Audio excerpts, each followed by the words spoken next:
Pakita natin yung picture ni Mister. Okay? Ayan po. Ayan, picture.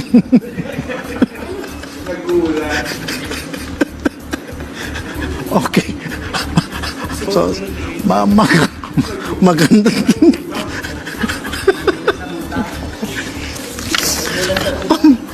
Maganda na nga, di ba? Sino nagbigay ng picture na yan? Ako po.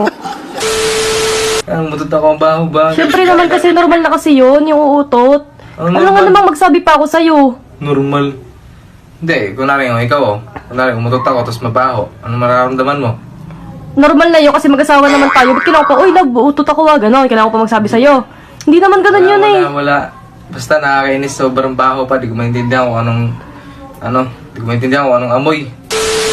Pakinggan mo Turing muna ibang ako. tao. Pakinggan Ibang mo. tao, turing mo sa pamilya ako. Nanay ko pumunta Pakinggan doon. mo muna ako. Pumunta yung nanay ko doon. May nag-request na sa'yo ng hotdog. Tapos sabi nanay ko, hotdog, yung pinili mo potlong. Tapos nagreklamo nanay ko, nagalit ka? Nagalit ka? Kasi, Sabi yung mga arte ng nanay ko? sir, sandali lang. Pinabibili ka ng hotdog, ba't ka bumili ng putlog? Ba't kasi putlog ka sa dali? Ba't kasi putlog bumili mo yung hotdog?